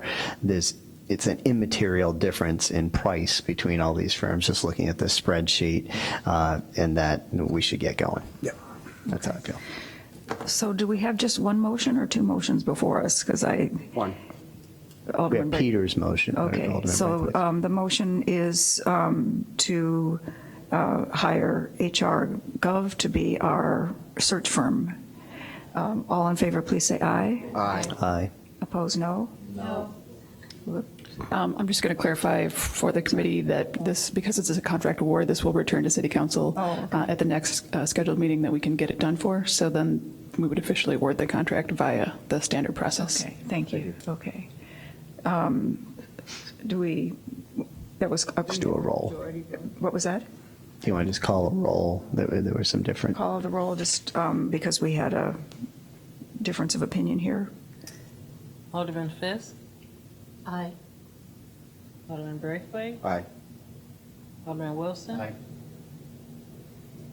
Can you vote? Okay. Alderman Rivera? Aye. I'm sorry. Alderman Sufferton? No. Mayor Haggerty? Aye. Alderman Rainey? Aye. Alderman Fleming? No. Okay. So this will come then to council at our next meeting for final action. And now we have several items for discussion. The first one is a discussion of Rule 18.6, which is the motion to table an item. And currently, our rule is not clear about how an alderman takes a matter from the table at a subsequent meeting. Anybody want to, Mayor Haggerty? Sure. I think I raised this a while ago. We've had several items, I don't know that I can, just three that I can think of off the top of my head, that have been tabled sort of indefinitely on the table. And I just think if we're going to table something, this body ought to table it to a date certain so we know when it's coming back. And the three that I can think of, one was the library parking lot. I think that's still sitting out there because that had been tabled. The clerk censure, the NU liquor license for Welsh Ryan Arena. Those were three. I think there may be others, but those are the ones I could just think of. So that's why I said I think we should have a conversation about it. Right now, though, I think the rules allow you to just table, and it can just be indefinitely placed on this phantom table. All right. Alderman Wilson. And we were provided with a menu of options, which I always appreciate. So my inclination is to go with option B, which is basically adopting past practice, but requiring it to be tabled to a date certain. That's historically how we usually would do things, but I think we should just be accountable for actually doing that. So things are finite and have a next step date.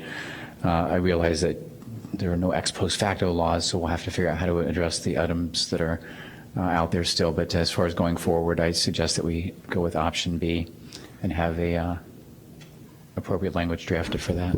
There are no other lights. Can we turn that into a motion? Well, it's just for discussion, so. Just they're looking for direction. Yeah, and then it can come back to us. Alderman Fisk, are you? Yeah, I just, my opinion is I don't see the problem, so.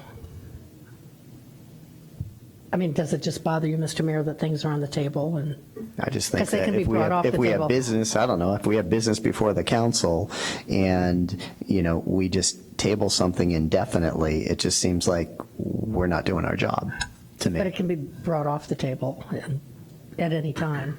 It can, but I think it also can be left on the table just sort of indefinitely. And I think that's why I think a table to a date certain means to me we can better manage the meetings and we know it's going to come back at a certain date. Okay, I'm going to disagree with that. So. Alderman Fleming, did you turn your light off intentionally or? Yeah, I was going to say if we table to a date certain, I can't remember what that is. That to the next meeting, or just the person who makes the table motion can say until whatever the date they choose? Yeah, and I would agree with that. I think leaving it as is, I understand it can come off the table, but I guess I make the assumption that it's more likely to stay on the table. I could be wrong. And I do think that particularly these larger items, we should just discuss. Maybe not that night, maybe we get more information, but we should just be prepared to discuss them and not have the tabling kind of as something in our back pocket. Alderman Rainey? Yes, in the past, I can tell you how it worked. The city manager's office would keep track of items that were tabled, and sometimes items, you're right, they get very moldy and old and on the table forever. So the city manager's office's staff or her staff would keep track of items on the table, and after 2 or 3 months sometimes, they would be sent to the committee from which they were tabled and asked to please deal with it or remove them from the table or, just eliminate them completely. So they have to be brought up after a month or two, and that way we get rid of them. Alderman Braithwaite. Madam Chair, I would support Alderman Wilson's comments and hope that we can move it forward. But just as a point of clarification to our staff, can you define the difference between something that's tabled versus an item that's held over? That's different. So a held over, we're holding, it only takes 2 aldermen, and it's automatically triggered at the next meeting, correct? That's correct. Okay, thank you. So this is a longer push that does require a vote. Right. And I would agree with the mayor that we should have whoever is making that motion should make it with a certain date in mind. But circumstances sometimes don't allow you to do that. I agree.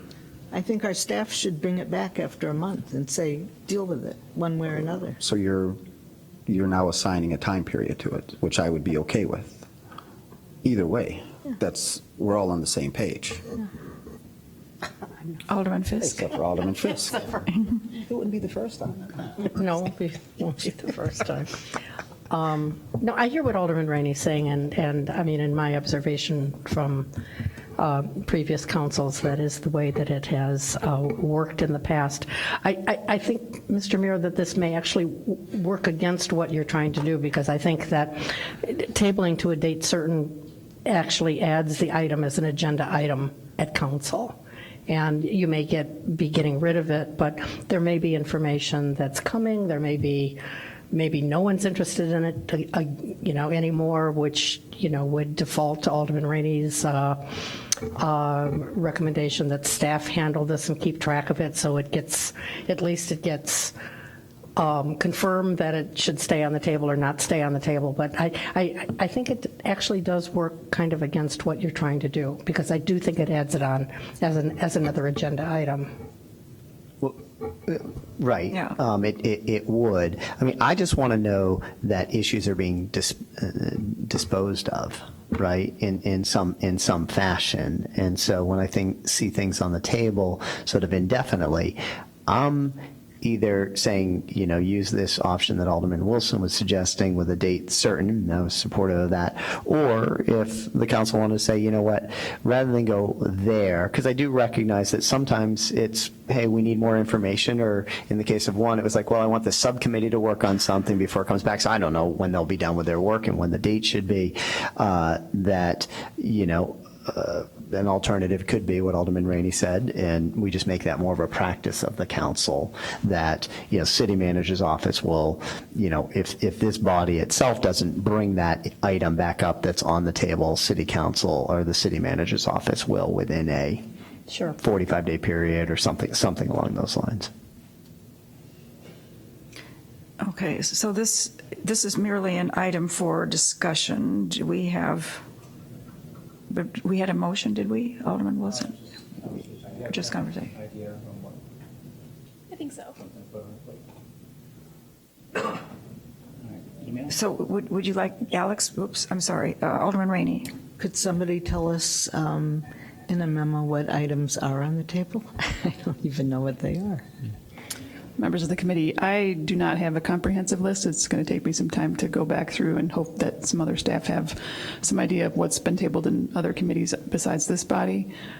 But I also am not totally 100% clear on what the direction is to staff. I was going to ask for clarification. So if we could So get if some we don't know clarification. what has been tabled, we don't know what we can do with them. I have a list. I'm just not sure it's completely 100% comprehensive. So just need some time to verify it. Well, why don't we do this? Why don't we ask the city manager's office to prepare the list of everything that's on the table at one of the upcoming city council meetings, put it as a special order of business, and we will, I don't know how else, but we will discuss it. I don't think you want each item listed there. Library parking lot. Okay, what are we doing, in the library parking lot? I think, but we need to discuss how we're disposing of these. Okay, so I would just, along what I was saying is that, I guess make a motion, suggestion, whatever it is. I don't think we take action, but with regard to Rule 18.6, change that such that if it's not taken off the table at the same meeting, that it is required to be tabled to a date certain in the future. And then the council can choose whatever that date is before the meeting is concluded on that particular occasion. So that's my suggestion. And then we can kind of, reverse engineer that as to, what we might need to do with regard to anything that might be on the table. Can you say that one more time? Amend Rule 18.6 such that if a matter is not taken from the table at the same meeting, that it is tabled to a date certain in the future. So in other words, you could table something at the meeting. Let's table this. It's the beginning of the meeting, a long meeting. I move to table this till later in the meeting, and then we come back in the meeting, and we can either address it at the same meeting, or if not, it has to go to a date certain. Because you can table something to the same meeting, Right. and if it doesn't come off, it has to go to a date certain. That's my suggestion. Going forward, yeah, going forward. Yeah, going forward. And that doesn't address the things that are already on the table. Yes. Because you can't change the rules retroactively. Right, okay. Is there a second for that motion? Okay. This is Just, It's just general oh, direction. this is yeah. just, okay, Okay. okay. So what we're doing is giving direction to staff? Yeah. Yes. Okay. All in favor of this direction to staff, please say aye. I guess, I don't know. I mean, because a couple of us are going to say no. Well, you have clear I'm a no. direction? I do have clear. She has clear direction. Okay, Okay. so let's go with that. All right. Well, I have clear direction on what to bring forward, but then it'll be up to the council to vote on. Sure. Okay. Yeah. All right.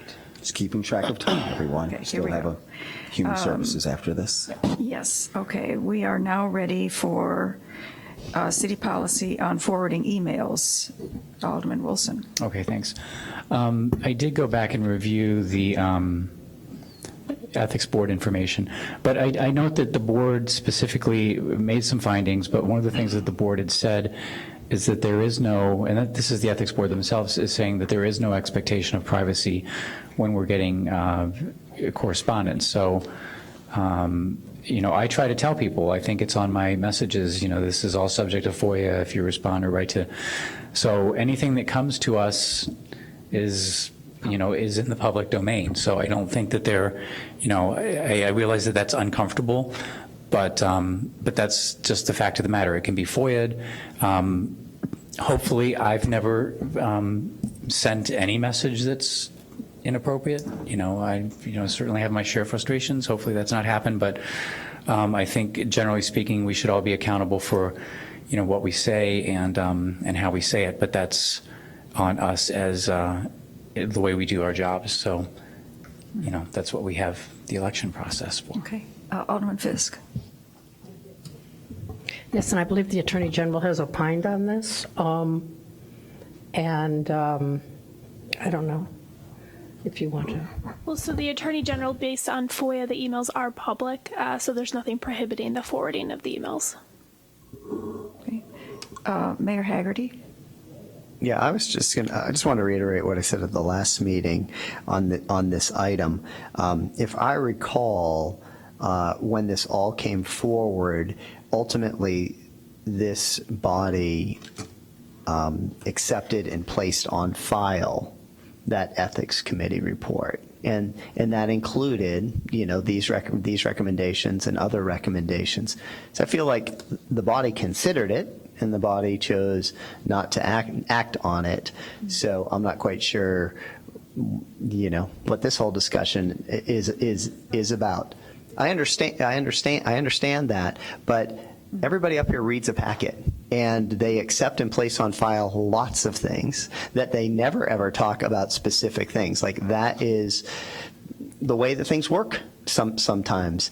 And, so I feel like the body already considered it, and chose not to act on it. So that's what I said last time, and I just reiterated it again tonight. Any other discussion? Alderman Fleming. I'll just be quick. I don't think we need a policy, but just for the record, I will say publicly that I get emails from residents requesting a variety of services or whatever, tree trimmings, and I usually forward those right to the staff member who is going to handle it. And if I had to, I guess I could forward something to Dave Stoneback for a water thing, and then also copy Citizen Reed and say I'm forwarding your thing to Dave. I don't usually do that because I don't want Citizen Reed then sending a bunch of emails to Dave Stoneback. So I do forward things. I also assume if I send something to one of my residents, it could easily be forwarded to anybody else. So, that's just an assumption I make when I press send. So I would just say for myself, this would, not cause me a great deal of stress, but I forward things all the time when I get requests because I'm not out there cutting trees or doing whatever service, and it's just faster for me to do it that way to get the residents' problem tended to. Okay. Any other further discussion? Okay. Then we're ready for the response to request for data on the demographics of our boards, committees, and commissions, applications, and appointments. We're supposed to discuss and provide staff with further direction. Alderman Wilson. Thank you. Recommended action. I'm just making sure I'm doing the right thing here. Appreciate the information. Obviously, there are some areas that we can, work on as far as improving the demographics. I think anecdotally, we all kind of had a sense of this, but I think we're collectively looking for solutions. So if the staff can work towards coming up with, additional ways to particularly help the mayor, enhance that applicant base, that would be great. So I would move that we accept and place it on file. And with that direction. Well, we've talked in the past about asking for lists of vacancies on boards and commissions so we can help with the recruitment. So I think we want to reiterate that request. Okay, any further discussion? Just quickly make a note. The clerk's office does have demographic information for all of the boards, committees, and commissions because it's a question that we asked folks to voluntarily provide when they submitted their financial disclosure forms, and we were fairly dogged about getting folks to answer the question. So we have what I would consider a nearly complete demographic analysis of all of our boards, committees, and commissions. Okay. Well, if you could perhaps just share that with the group, that would be, I would appreciate that. Okay. So we have a motion to accept this and place on file. All in favor, please say aye. Aye. Opposed, no. All right. And we are, a review of the city code and the council rules regarding the appointment and the removal of the city manager, because we have, some conflicts between the two, city code and the council rules. So I move that we ask the staff to make it consistent with the council rules. Alderman Suffredin. Why don't we make it consistent with the city code? Well, because I would like to, I think, why do you think 7's better than 5? That's what I think. Well, first of all, do I have a second to Alderman Wilson's motion? Okay. So, Alderman Wilson, do you want to speak to the 7 votes? Or? So, sure. Generally speaking, I feel more comfortable with this being a supermajority requirement. What I don't want is any employee for the city, whether it's a city manager or anybody else, to feel undue pressure on what I'll call a political basis or political grounds. So I think having it kind of that close puts them in a more precarious position and not able to do as honest a job as they could be otherwise doing. So I don't want them to, cater to the votes all the time, and I want them to be doing, doing their job, but providing honest information and sometimes telling us hard things is hard to do. And sometimes people don't like hearing, facts about, pensions or whatever it might be. So just because we're not getting, or a smaller number of people aren't getting the answer that they want or the answer that might be politically expedient, I don't want any of the employees to feel like they're in danger of losing their job. So I just think it's more of a check and balance to have a supermajority requirement. Okay. Mayor Haggerty. I was just going to add to that. I want whoever this body hires to be the next city manager to know they've got the majority of the support of the city manager. That's why I think the rule, which I understand sort of been in practice for about 3 decades now, even though there was a conflict and is a conflict with the city code, I think is really important for us to put out there to any candidates that are going to apply for this job, that if you get the job, you've got a supermajority of this council that wanted you in this job, and if you lose your job, you got a supermajority of people here that don't want you to, and or don't think you're doing a good job or sufficient job. And I would say that, as I said at that council meeting, I think this is one of the most important decisions that the Evanston City Council makes, and who is going to be your CEO, so to speak, of the city. And on some of the biggest decisions that we make as a city, we do require a supermajority or quite a number. I mean, again, you think of the library parking lot, that required 7 votes to pass that. It didn't have that. Big developments require 6 votes. So I think the practice is appropriate given the importance of the position. Alderman Fleming. So I think 5 is plenty. I understand about wanting the person to feel like, they have the support of the supermajority, but I also feel like the person should just do a good job. And, the majority is 5 people we have. And to Alderman Wilson's statement, we have 1 staff. So if this were the rule for all of our, directors and such, but we don't hire or fire those folks. And so they don't have to worry about 5 or 7 votes. We have 1 staff who is very important. And so therefore, I think the majority of us, if the majority of us don't think that person is great or do think that person's great, that should be enough, because my concern is if we go to the 7, which we've, been operating under, if we have someone who 6 people or 5 people, don't love or love, it's just harder to make a change there. I think any position that is going to be reporting to an elected body is under political pressure, whether they have 5 or 7 people to please. I think that's just the nature of their job that they're signing up for in city government.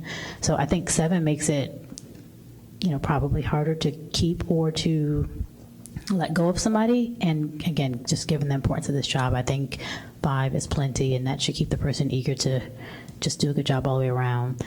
And I just think, Alderman Wilson, we have to be careful to make sure we communicate that we have 1 staff member. So other people are not subjected to political power for this position, just the city manager. Don't forget, it includes the mayor. Alderman Suffredin. Yeah, sure. I just point out that the city manager, whoever that person is, also has contractual protections. If they're removed from their job, they still get paid. So 5 seems like plenty to me. Okay. Is there any further discussion? Then all in favor of the motion, which is to go with the existing rules, which requires supermajority? Aye. Aye. Opposed, no? No. So we have 2 noes. All right. Items for communication, we update from the Ethics Subcommittee. We already had that, or is there more of a, that's it, okay. And, communications from Citizen Reed. Oh, citizens read by Alderman, I'm sorry. So what is this? I'm not sure what that's about. Communication by citizens read by aldermen. I think that was, we had a discussion at the last meeting where we talked about if citizens couldn't participate, they can send in their statement and we as aldermen can read it. I think the clerk clarified that the current rule says that the clerk would read the statement, that the aldermen do not read the statement. And so I think that was, I just wanted some clarity there, what the rule said or what the code said and what we can do. So I can provide some clarity. The rules do state that if a citizen sends in comments and they request that they're read into public comment, that the clerk can make mention of these, of the email or writing that came from the citizen and give a general overview of the comment. And then there is an additional rule that if someone requests an accommodation, if they have a disability and can't make it to the meeting, then their comments can be read in full. All right, so only if they ask for an accommodation is the statement read in full. Correct. All right, and then I think this came up because we were talking about the 2-minute or 3-minute rule and how long the meeting goes, and I suggested that if someone couldn't come and they have a statement, I could read it, but whoever read it, it needs to be within whatever time limits we're working under for the night. Yeah, and the rules should just say that, the city clerk would provide that comments were provided and give an overview. Okay. Clerk Reed, do you have additional insights there? Attorney Ruggie covered it. The only other, part of our laws that speak to this outside of the council rules are our city code, which says that all communications directed to the city council are supposed to be received by the clerk. And that's essentially where all of this is born from. So that's... So, Alderman Fleming, is this clarified for you? Yeah, I could, it doesn't make me a difference. That's fine. So if I get something, I'll send it to the clerk and he can do as he wish. All right. Any other business to come before the Rules Committee? Then would somebody like to make a motion to adjourn? And a second. Okay, all in favor, please say aye. Aye. Thank you.